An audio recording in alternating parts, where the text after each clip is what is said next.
Hello, everybody, and welcome to the Derceto Files, aka the Ash Files, with me, Ash Millman, joined by my horror experts, Elizabeth Bishop and Josh Brown. How are you feeling on this third podcast? I'm feeling good. Yeah? I'm ready to go. Oh, okay. Ready for round 3. Got a really serious expression from you then, like it's happening. I feel beat down. I took an absolute pummeling in the last quiz. I need to lick my wounds a little bit before we get to that. Well, we've got a bunch of talking about Southern Gothic horror and how it relates to Alone in the Dark to warm you up for the final quiz of the Alone in the Dark series. So I hope you're looking forward to that. And I hope you are at home, pointing finger at camera. I hope you are looking forward to our conversation all about what Southern Gothic horror is, how Alone in the Dark fits into the genre and subgenre of this type of horror, and then for a lovely quiz for some trivia at the end. This is the third part of our 3-part podcast series looking at all the different parts of Alone in the Dark, from its legacy to its Lovecraftian influences and now to its subgenre of horror. So if you haven't seen our other ones, they're on the channel. Go and find them, go and watch them, go and enjoy them, go and watch Liz and Josh go head to head in the lovely triple questions at the end. And we'll see who comes out on top at the end of this one.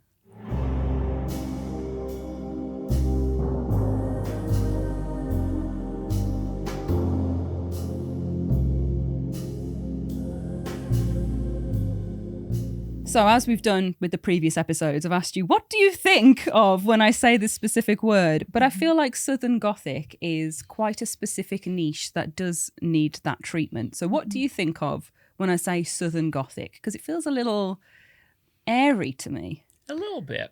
I don't know about you, Liz. For me, it's a place that's almost being left behind, kind of dominated by decay or decrepitness, this idea that it's civilization, but it's civilization that's been warped or forgotten almost. See, for me, I think when I think of Southern Gothic, I think of films and shows like Interview with the Vampire.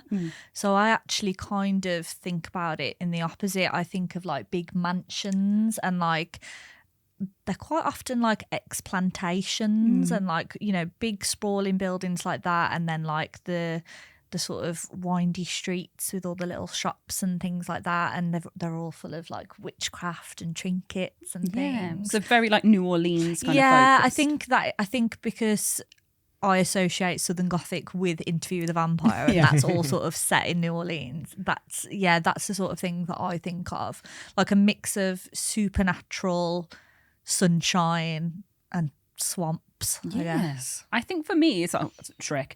I think for me it's like the one that always comes to mind for me is A Streetcar Named Desire. So that's very like, I always think of kind of this overwhelming sense of sadness, kind of like this, I don't know, like this kind of imperceptible, man, everything's kind of going downhill, but they're clinging on to the remnants of the past and trying to make it work, sort of thing.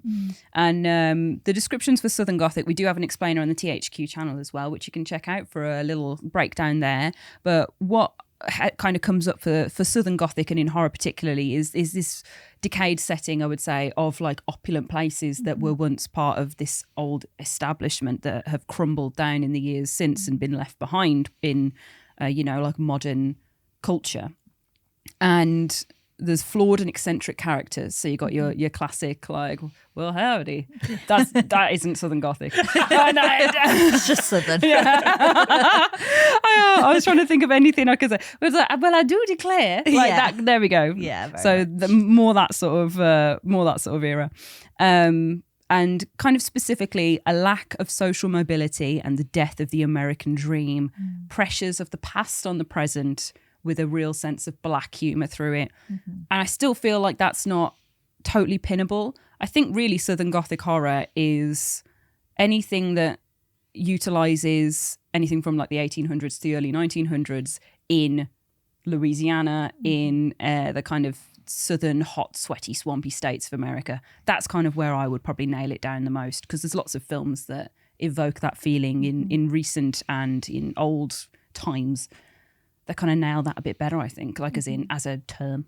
I kind of always imagine being sweaty. It's humid. It's kind of dusk outside. Like you said, you've got this idea of opulence juxtaposed with decay and a sort of sense that the opulence is sinking into the swamp, like Yeah. literally and metaphorically. Yeah, and Alone in the Dark's Derceto is a fabulous example of that. This massive mansion in the middle of nowhere, in the middle of a bog, that's then being taken over by rot, plants, all sorts of strange creatures that are born from this swampy area. It's very, very emblematic of that kind of vision of Southern Gothic horror. Before we move on to that, though, I feel like it's worth looking at some examples across mediums as well that kind of tie into Alone in the Dark and to Southern Gothic to bring it all together a little bit. So I wondered if you had any examples. I'm thinking I'm just going to throw the Texas Chainsaw series out there. I was just about to say it, Texas Chainsaw. It might not have, well, I suppose it does. Like, you know, we keep saying this idea of opulence, this idea of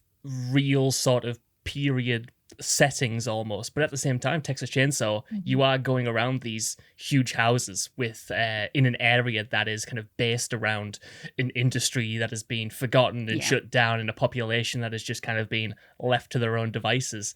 And I always forget just how much of a character the Sawyer house is in that first film, especially. You know, just kind of like Alone in the Dark. You enter it, you don't know if you are alone, you don't know if there's anyone there, and you're just discovering horror after horror that was hidden within, you know, the seemingly safe domestic walls of this huge farmhouse. I think like you only have to look at Leatherface's family in that table scene where you got grandpa suckling on the little finger and everybody's like, whoa, come and have dinner with us. And like that's your eccentric like southern characters that are turned into almost a caricature of horror / comedy. It doesn't quite fit, but they don't quite fit the world that they're in either. So it's kind of that juxtaposition again. I'm not going to pretend to have any geographical knowledge whatsoever, but it always feels like when you get, you know, Southern Gothic horror movies or Southern horror movies or games or whatever it is, like with the Texas Chainsaw Massacre, in that movie, it kind of feels like as soon as they cross the border into that state, they've entered almost like another realm, right? It's like you're stepping into this place that is attached to something else but exists entirely within its own environment and with its own characters and ways of being. And that kind of links back to, I think, what we were talking about in the last episode with the Lovecraft stuff. It's outsiders entering a space where they don't belong almost, and being kind of rejected and scared, sometimes rightly, sometimes wrongly, about what they see within that space. Yeah, that very kind of like home setup of people going, this is our space, this is our place. Who are you to come in here, an outsider sort of thing. Yeah. There's also, I put Deliverance down as well, because I feel like that feels Southern Gothic to me, because they kind of paint these people as kind of hillbillies in the woods that are, you know, and I hesitate to call it a sense of humor because obviously it's a terrible assault, but like the way that they frame it and the way that they act about it is it's like menacingly unhinged from how a normal person would process it. So they see it as sort of funny, as a sort of joke. So you've got kind of your black comedy, you've got kind of this realm of nature that's taking over. You've got these more ramshackle housing bits that they're living in. It's the boy with the banjo who absolutely slaps, but like that feels very Southern Gothic, but in a different kind of way. Yeah, that idea of those characters sort of becoming one with nature and the environment as that creeps back in, you know, and kind of takes over any idea of civilization or humanity that might be there as the houses start to crumble. I like that echoes then the characters' own mentality and how they sort of regress and become more monstrous, even though they are still, in many cases, distinctly human, but they then revel in almost animalistic style tendencies. It's like the Earth's taken them back in there.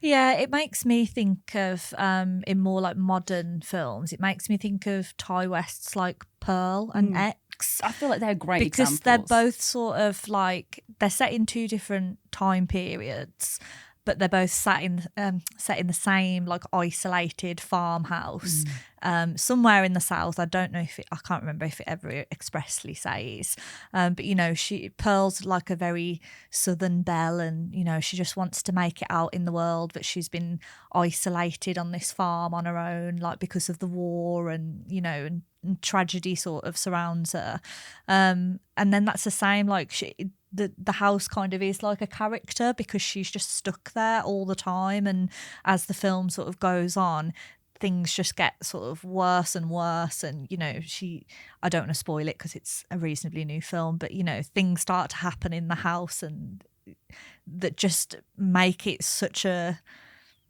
uncomfortable place to be. And then when people do come round and visit and stuff, they're uncomfortable too, and it's all just, I think it just goes back to, again, like the Lovecraft stuff of like being completely isolated, and fighting the demons in your own home and in your own mind, I think. When it comes to the element of community in Southern Gothic horror, I like that sometimes not the actions of these people, but the mentality of, oh, these people are outsiders coming into our turf. I always think that is somewhat partly justified. Like, I think Texas Chainsaw works so well because you don't empathize with the Sawyers. You don't sympathize with a man who wears people's faces on his own face and likes to knit them in his spare time. But you can kind of understand the resentment of the community towards anyone kind of infringing, because that's a town that's been left behind. Like I said, the industry is shut down. They've just been left to fend for themselves.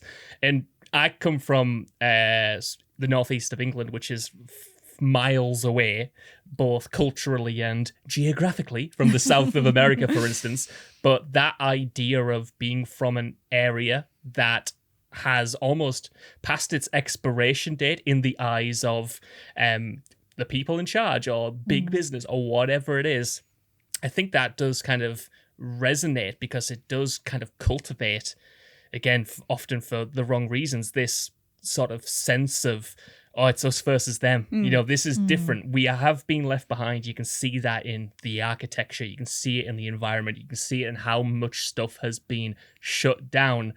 And that can, in the case of these movies and games, breed these monstrous people, but it comes from a human element still. It comes from a sort of impulse that I think we can all, to a certain extent, empathize with, or at the very least relate to. Yeah. I think you can see that kind of in Alone in the Dark. I know we were talking about isolation before and the cult mentality, but that's all those people banding together in a community.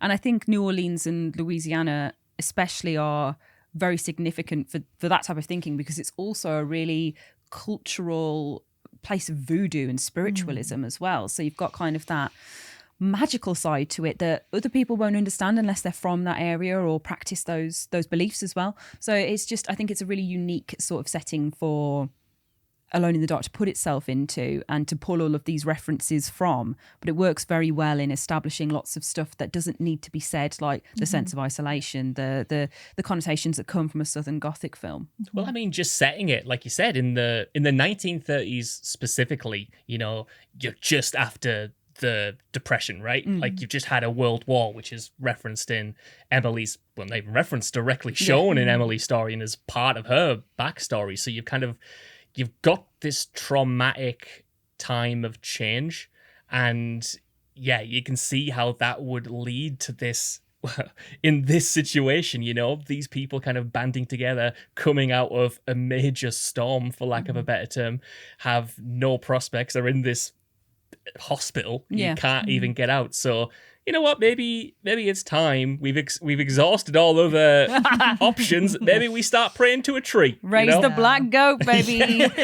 I think explicitly stating that it is a mental hospital. It is a type of asylum, for lack of a better word. Like it is somewhere for the mentally exhausted to go. These are all people that have been left behind by society already. So you've got that connotation of them they're left behind, they're cut off, they're an embarrassment is kind of what the implication is, and how some of them talk about how their families see them. So that instantly is a wonderful way of tying it into the setting around them as well, straight away, and having those images of decay, of being taken back, of being kind of this time capsule that's rotting a little bit on the inside and outside. I just want us to look at Resident Evil 7 and Red Dead Redemption 2 kind of in this niche as well, because I think they built a lot of what Alone in the Dark has capitalised on with its game and made into a really good, unique setting. Because you've got something like Resident Evil 7, which is this dilapidated house. It is this family that are so Sawyer-esque, that are so Texas Chainsaw, that have the proper Southern accents that represent this genre so well. And then something like Red Dead Redemption 2, which is all about the forgotten Wild West, the impeding sense of civilization that's taking over the lands and the loss of the need for cowboys. I feel like those two are really great examples of looking into this genre and pulling out the things that, again, just get referenced over and over and over, and getting that feel especially right as well. It feels like a feeling, doesn't it? Like the genre more than anything else. I think there's, with the Southern Gothic thing, especially what Texas Chainsaw managed to accomplish, I feel like there's been tons of things over the years, films, games, shows, etc., that have tried to recapture that feeling. And I think it's quite rare for them to actually do that. I think, like Josh said, it's seeing it on screen and suddenly feeling like the heat on your skin, like feeling like, oh, I've just suddenly walked into like a really like humid, sweaty, like boggy sort of area. And I think Alone in the Dark really does that. I think it's almost like you can feel like the temperature go up, and when you walk into the house, I can just imagine like the temperature dropping, you know, and being like cooler, and being sort of like, yes, I'm free from that heat outside. I just think it captures all of it really well. I think all of the eccentric characters and the sort of, like we talked about in the previous episode, like that sort of dark sense of humour that I think Texas Chainsaw and a lot of other like Southern Gothic things, they have that as well. Yeah, I find it kind of hard to pass Southern and Southern Gothic, but I do think there is a difference. It's kind of hard to nail quite on the head. I think Alone in the Dark really does lean into the Gothic. I think it's the time period that helps with that a lot, though. Yeah, the time period, I think the setting itself, like I think the haunted house, or, you know, someone who used to, for lack of a better term, someone who used to be something, kind of trying to hold on to past glories or whatever it may be in the face of sort of like an ever-changing world. You know, you've got your, I don't even know if you would count this, but like a Miss Havisham type, you know, like you've got someone who's in this house and that house is their own world and are almost kind of ignorant, but not in a bad way often, to the decay around them, and how everything they're holding on to in this current context is kind of like a little bit meaningless, a little bit run down. It's not as lavish as they want it to be, or it would have been 10 years ago. I love the Red Dead Redemption 2 comparison, because that the power of that story is about it being in that period of transition, you know, clinging on to something kind of in the Southern Gothic way of something that's going to change. Like, you can't control time, unfortunately. You don't have control over the culture, over even yourself to a certain degree. And I like how in this subgenre that is reflected both in the character's psychology, but as well is just in that setting, in the decay of the house, and how that the house and the rooms and the furniture, they're almost in an extension of those characters themselves. They're almost part of their costume or part of their makeup. The house is a character in itself, isn't it? That old cliche, but it actually is, like, because you always have to consider the setting of these things. I think the developers have said this at some point as well, that it's like its own character. You've got to consider Derceto as its own thing.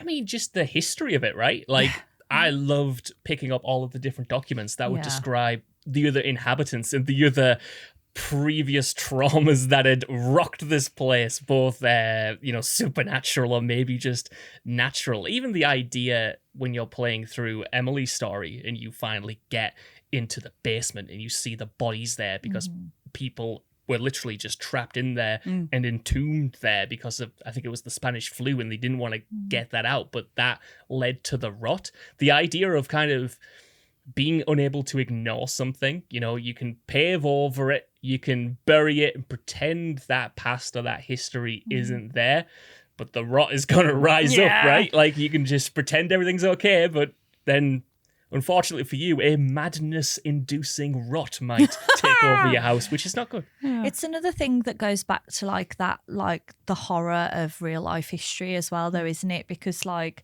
the the flu or whatever, that was like a real moment in history that took people out, the depression and the war and things like that. But it was also like it was a plantation before as well. And it just felt like the whole house, like in every sort of era before this one, it had some sort of like horrific past where you can just, you don't need it to be spelled out for you, but you just know that people were dying in that building for years and years and years.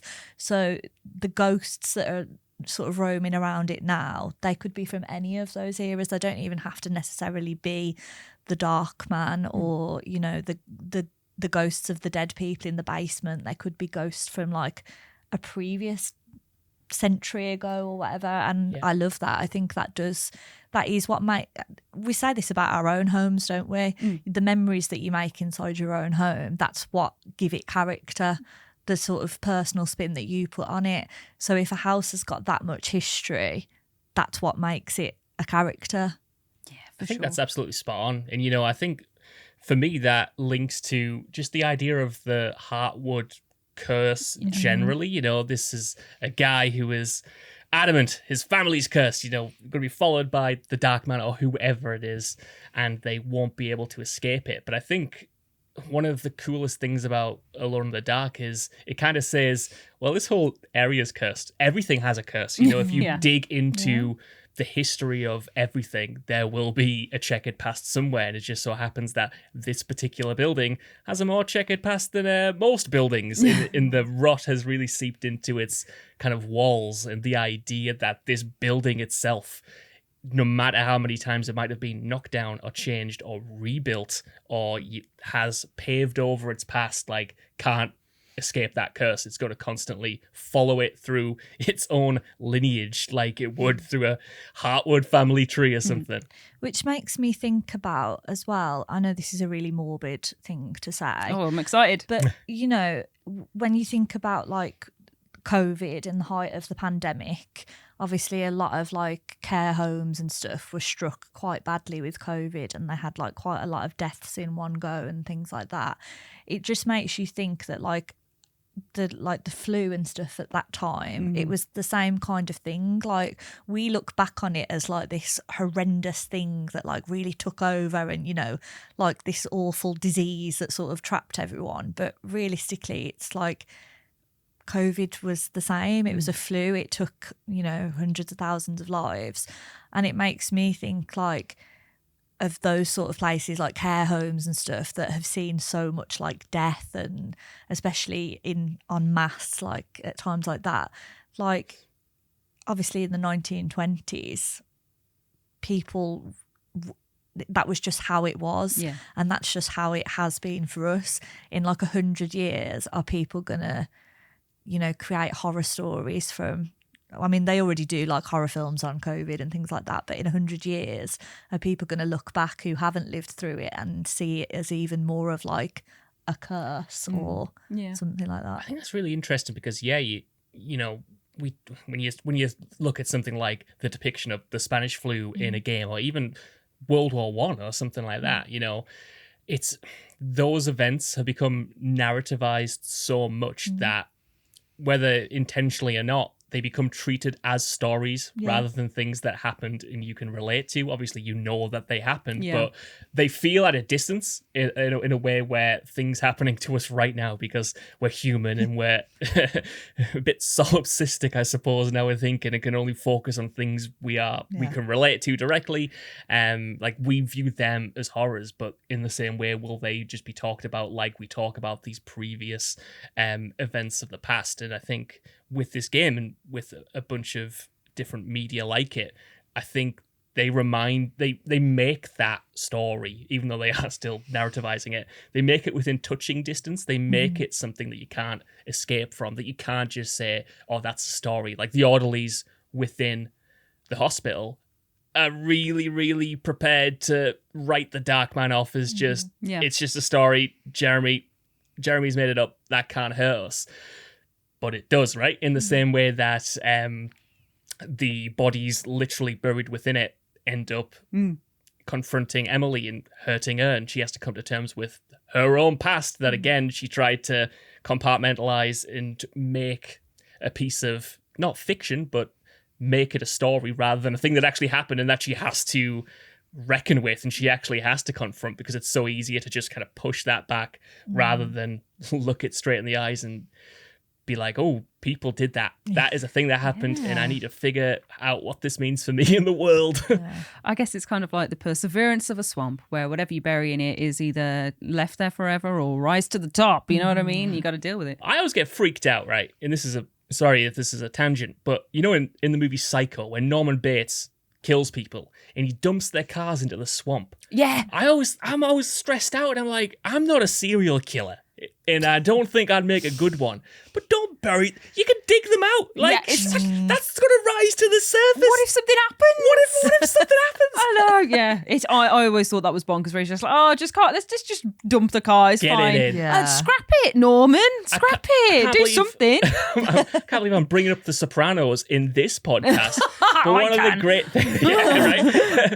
the great things that show does is that every time the mob buries a body, something happens where they have to dig it up. Like they'll bury it in the middle of nowhere, and then a construction company will start building on it, and they're like, oh God, we've got to get that body out of there. And I do think it kind of links to this because, like literally nothing stays buried forever. Like you can't just pretend something didn't exist and delete it from history because one day someone will build an Asda over it and find it. Well, I hope they don't do that to Derceto. Or maybe they should, considering all of the problems it's caused. But it's been knocked down and built up again so many times in its history that it's interesting to think that even, they're having to face up to it again and again. Derceto never dies, baby. I would like to talk more a little bit about voodoo, but I don't know enough about the topic to dive into it properly. But I love how it's a massive part of Southern Gothic and of, like the southern part of America culture, that part of religion and very spiritual beliefs and practices and very ritualistic. And to have that in the middle of all this and, to be a player unfamiliar with it as well, where it seems so esoteric and unknowable. I kind of think that kind of adds to the cosmic horror of it. It adds to the setting in Southern Gothic, and it also is just a completely new facet to kind of contend with, where magic is, is this a supernatural story where magic is real and voodoo has all of these things happening that are touchable and tangible, or is this a belief system of people from the area, from the French Quarter, where they've got black magic shops and voodoo supplies and hoodoo as well, all the different types of that. It's just very interesting. It is, isn't it, though? Because when I try to think of like places elsewhere in the world where most of the population believe in something like voodoo, like magic, I can't really think of anywhere. Obviously, like there's people that believe in like paganism and things, like all different religions and faiths and beliefs spread out all across the world, but like New Orleans and like the South, it's the only place that I can really think of where it's like an active thing that they all like. Obviously, I'm sure there's some, not all New Orleans people, but it's part of the culture. It's part of the culture that they all believe it, and they all like believe in voodoo, and they either like are super into it or like no, don't mess with it. But either way, there's still that belief. Whereas like there's nowhere, especially like as to my knowledge in this country, where there's anywhere where like any one group of people all believe in this same thing. Least of all something that's like rooted in magic and witchcraft and stuff, that all seems like it's another thing that to us it all seems like stories, but to them it's like no different to someone being like Christian or Muslim or anything like that. And I think that's fascinating. I think religion as a whole is that kind of vibe though, isn't it? Because like as someone who's kind of agnostic, looking at religion and Christianity, if, for example, that's kind of a lot more prevalent in the UK, it's like it's just interesting finding where all of these things come from how belief systems work. And I love the idea of religion and magic and miracles, but also I think voodoo's especially interesting because it is so rooted in spiritualism and community, and it's just a whole different aspect of religion. and perhaps we're just, again, it might just be from a point of ignorance as we're all from the UK and not very familiar with it. But yeah, I love the concept of it and hearing about, like, oh, people dramatize it as like shrunken heads and voodoo dolls and all this sort of thing and rattling bones and all this sort of stuff, witch doctors. But how much of that is sensationalized from people's perceptions of something they don't understand? How much of that is then turned into a story that's sold to a wider audience where it's not the actuality of it as well? And then it's picking that all apart as you're going through Alone in the Dark, where these people practice voodoo, or at least it is prevalent in the area and in the French Quarter. And speaking to Baptiste about it, he's talking about the lady down the road who has her shop full of all these things. It's just a lovely little flavour and shadow over it that's just there, like tickling away at the edges, going, what's going on with that? What's happening here?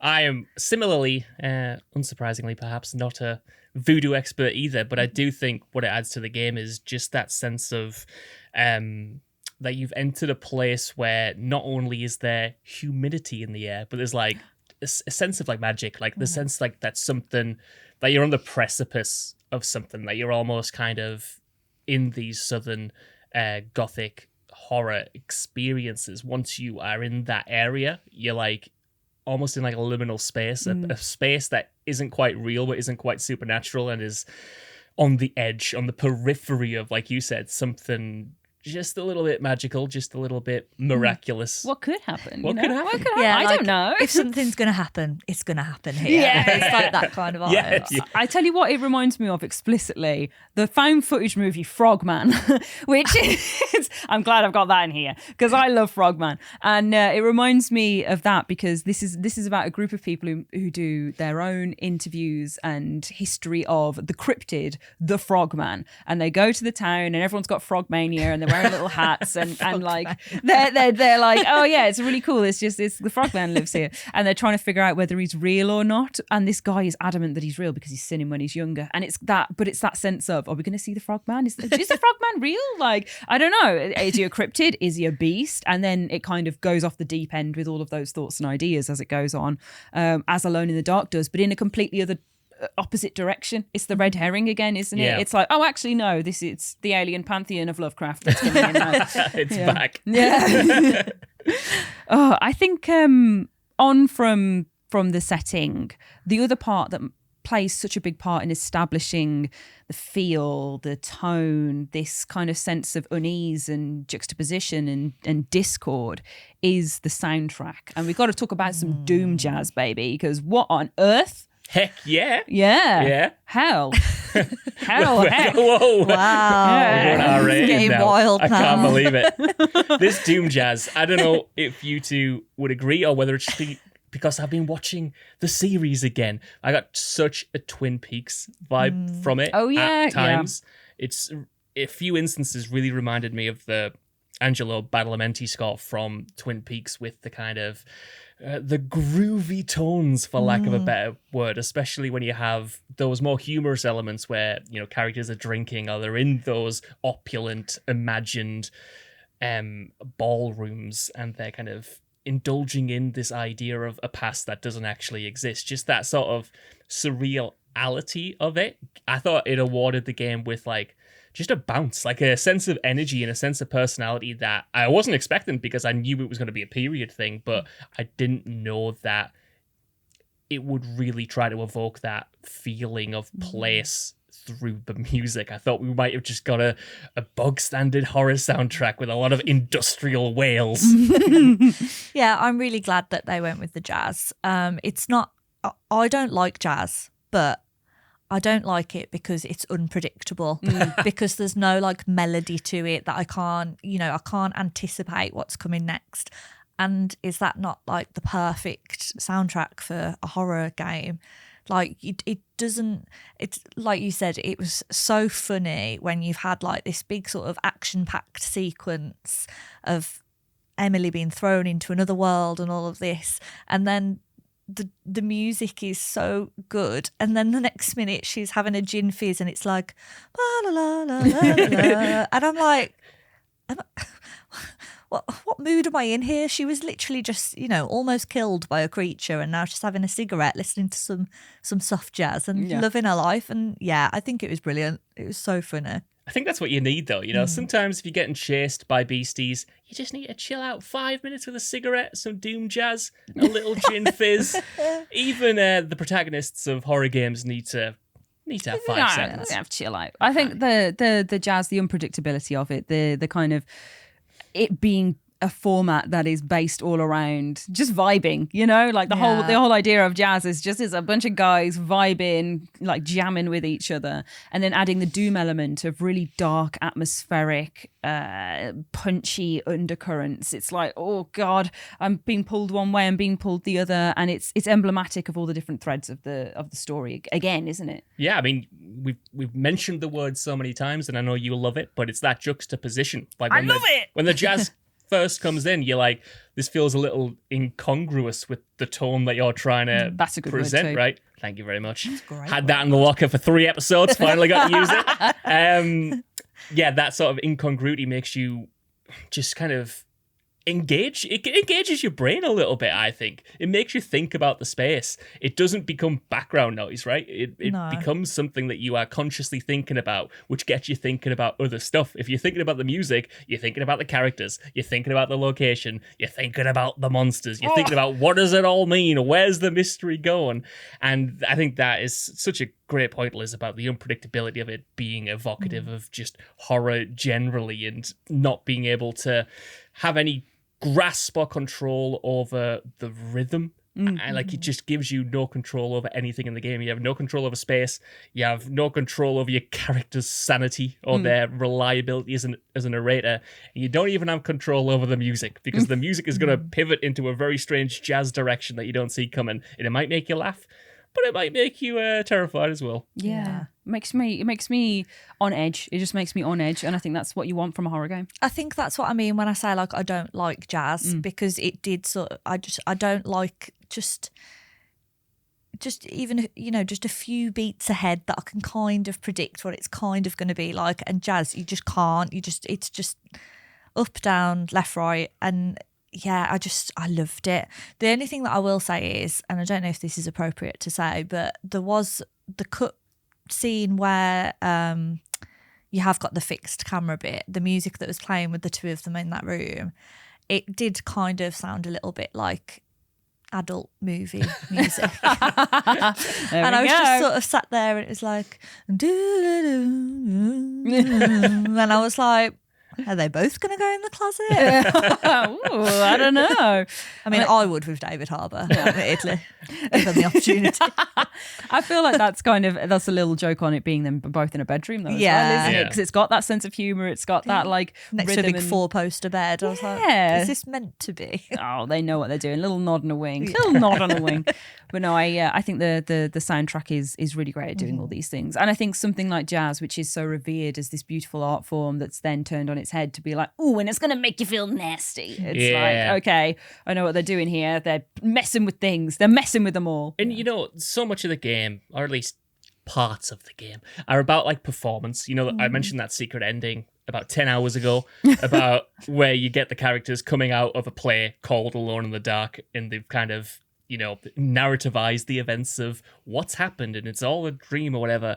But even the idea of the Dark Man, that's seen from a performance. And I think the jazz nature of it, especially when you get that new perspective of the fixed camera angle, it's like, and again, it makes you question reality of this is very, I don't know, produced and stage-like and theatrical, again, going back to that word. And I think, honestly, I have no idea whether this was intentional. I imagine it was not. But even having these actors like Jodie Comer and David Harbour in those roles, it's like you're watching these recognizable actors do a performance, whilst the game itself is drawing attention to elements of performance throughout the story. And I don't really have anywhere to go with that idea. I just thought it was really cool in constructing a reality and making me question everything that was going on, especially, like I said, with that probably jokey ending. But I think even with the format that they got those people into the game as well. I think it was a type of mocap where it captures their faces and then puts them on body doubles as well, which is a really interesting way of doing it and adds like a different little energy to the way that they move and kind of their reactions and everything. I really liked the way that they felt slightly different to a totally mocapped character or to a totally animated character, because it was a little bit of both. It was that performance felt like it came through, and seeing their expressions, and I don't know, I really liked that as a point, and thinking about those two as stars coming in, especially because I know the idea that I read was very much, it was they had two massive characters, so they needed two massive stars to be able to play them, because Emily Hartwood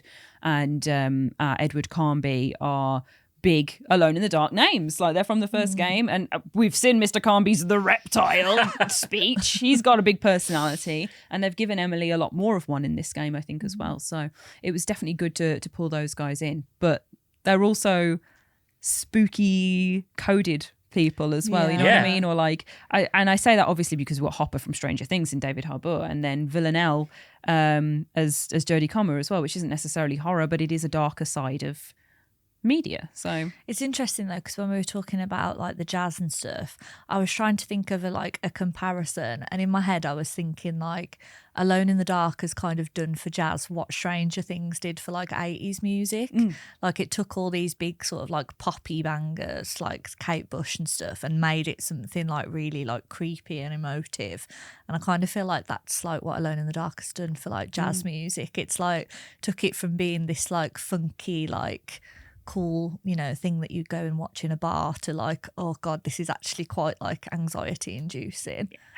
I don't know if I'm just blanking, but yeah, I can't think of another horror game that has a similar sonic footprint. Like, normally it is, I think, more conventional in that sort of droning industrial sound, whereas this is so like left field. Like, strings in it usually. Yeah, strings, you know. But this, literally the only point of comparison I can think of is that Twin Peaks vibe of having the ethereality of a sort of drone or a bit of a symphony style thing with a more jazz infusion. But I can't think of that in gaming at all. So this feels like it's, I don't know if it is, but it feels like something like you were saying, Liz, that this game is kind of like brought to the fore. And again, it's a way that the game has allowed itself to, you know, stand out from the pack of modern horror games, even though it uses a lot of the conventions of modern horror games, and give it that Alone in the Dark identity of, oh, this is a little bit different to the other stuff that you're playing. Yeah, and I think that ties instantly back into Southern Gothic horror, and then building on all of the tropes of that, on all of these different Louisiana, New Orleans tropes, specialities,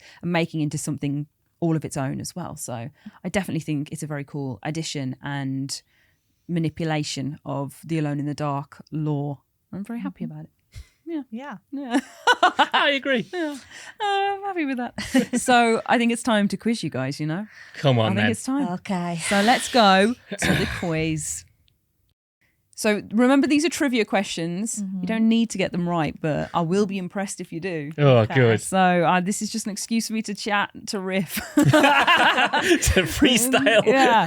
I just want to impress you, to be honest. Well, it's all on the line, Okay, Liz, I'm okay? ready. I'll only be impressed with the person who scores 2 whole wins. I don't want to impress you. I just want to beat Liz. I see how it is. So question 1. The original games come printed with a newspaper from the 1920s detailing the death of Jeremy Hartwood, complete in the style of the time. That's how it ties into this episode's theme. But what is its title? Now, this is a choice of 3. We've got The Enigma Inspector, The Mystery Examiner, or The Puzzle Inquisitor. Oh. Liz. Yeah? The first one. The Enigma Inspector? Yeah. Wrong. Oh, I just went for a guess. Josh. Yeah? I hope it's this. The Puzzle Investigator. Well, it was The Puzzle Inquisitor. Mine's better. And, and it's also wrong. It was The Mystery Examiner. Oh, that's a cool name. And this came in the original game boxes. They had a feely, as it's called, a little feely, which is a sheet of printed newspaper with a little script about Jeremy Hartwood, how the newspaper misses him, how he did loads of stuff. But it's a proper cool little artifact. I was really like, cool. I was looking at it like, wow, that's really cool. Bring that back. That's amazing. Yeah, and it's proper 1920s 1920s coded, like, and it's called The Mystery Examiner. I don't know. I just really liked it. I was like, that's cool. That makes me feel very like noir detective sort of thing. The only game that I can think of that's done something similar is Spider-Man. And that was for the press kit. So it wasn't like in your like your box. So, but that was cool. So more of those. Right. Question 2. This is a hard one. I'm sweating. I'm really sweating. Ooh. There's a fire going on. The sweaty boys are out. We're in the swamp. There is a neo-noir horror film. Horror? There's a neo-noir horror film cited by art director Richard Ryberg as an early influence on the game's Southern Gothic vibe. In it, a private investigator tries to find a musician called Johnny Favourite. But what is the film's name? And I have a clue if that doesn't ring any bells. I thought you were going to give us multiple choice again. Yeah, it sounds really familiar, but I can't think. So the clue for it, this is a clue for just the words of the title, not for the film itself. Divine Organ.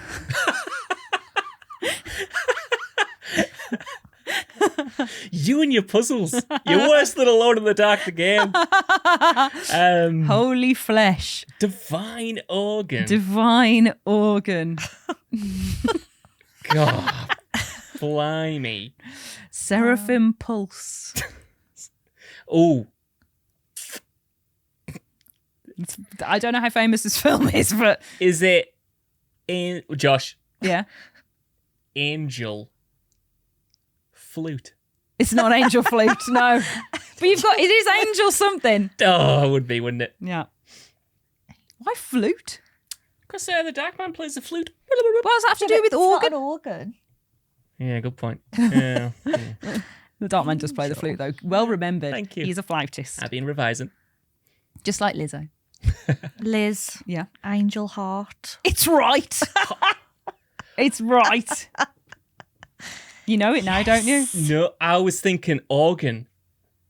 Oh, Like a I was piano? thinking organ. Like, Oh, yeah, I that's was why thinking- I just guessed heart. well, there you go. But Angel Heart. that still wouldn't make sense for flute. It's like the pipes on an organ. It's a musical instrument like an organ. Oh, but yeah, I don't know brilliant. much about Angel Heart. I haven't I've seen it. never heard of that before in my life. But it's- It's literally just a guess. It's the De Niro one, isn't it? Oh, De Niro was in it. Oh my in the God. 90s. It's Wasn't he? I think so, actually. Now you've said it, unless that's something called like Angel I think Fist. it is, but who knows? In fairness, I was born in 1990, so I was 2 when the first film came out. Yeah. The first game came out. Well, this is yeah, And that before then. influenced Before it. then. Exactly. But yeah, this Technically, I wasn't born. But I still got it. but no, yeah, early influence on the game's Southern Gothic vibe. A private investigator trying to find musician Johnny Favourite. I just love the name Johnny Favourite. Yeah. Unreal, It's isn't it? Johnny Favourite. It does sound really familiar, but Yeah. don't Well, know. it existed and it was a game, a film of its era that did some influencing. So I have one last question for you, and it is that voodoo, which originates from the ancient kingdom of Dahomey. We've already established this is not our strong suit, so this feels very, very punishing. Oh, well, okay. Voodoo, right? It's derived from an ancient Fon word. But what is that word? What does voodoo mean in Fon? No help for this. No. No multiple choice. Just raw for this Just one. raw. Because it's like you've got to the end of the quiz now. Yeah, go on, Liz. It's all yours. Liz. Black magic? No. I don't know. I'm just guessing words relating to voodoo. Josh. Mm? Regular magic. No.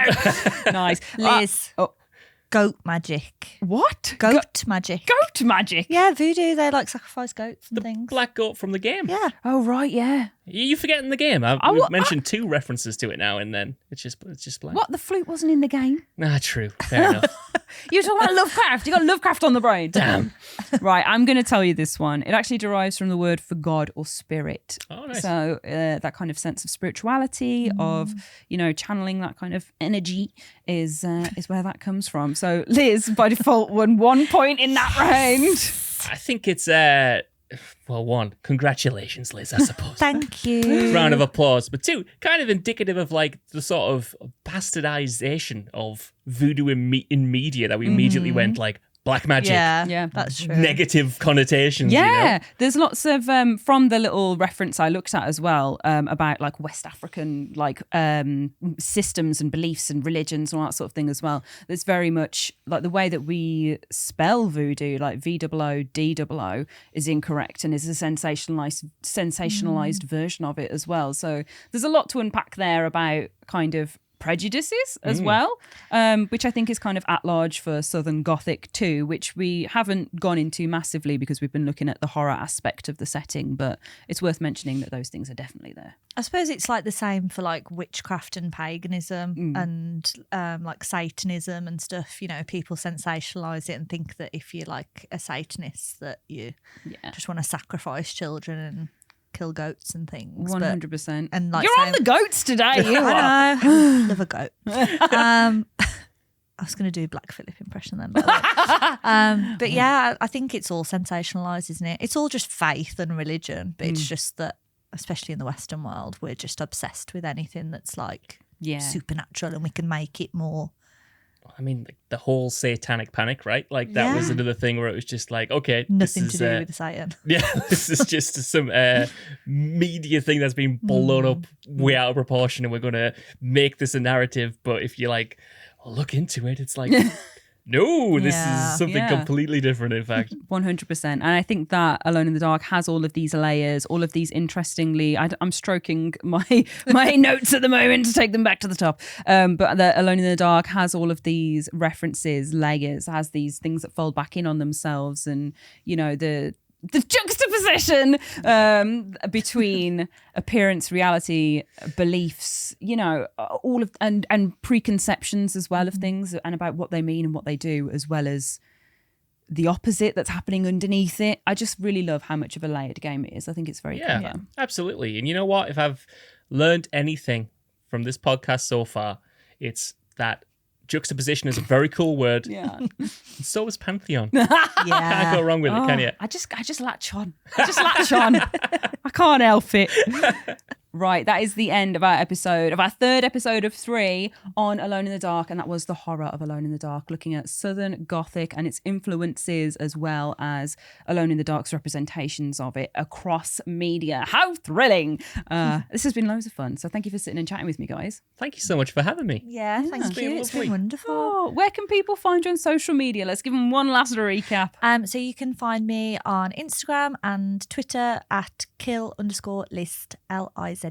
Also Instagram and Twitter at Josh Brown with 2 O's, so it sounds like Josh Brown. There's got to be a more succinct way to do that sign off. Ash, before we go, can I take some of this lovely memorabilia home because I want it in my house? You can, but it does come at the risk of the Heartwood curse. So lobotomy, cool skull.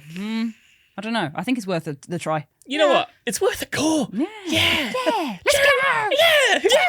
Give me the skull. Right, you can find me at Ash Millman as well. But it's been lovely chatting with you all about Alone in the Dark, and we'll see you in your dreams. And also on the internet elsewhere. Bye.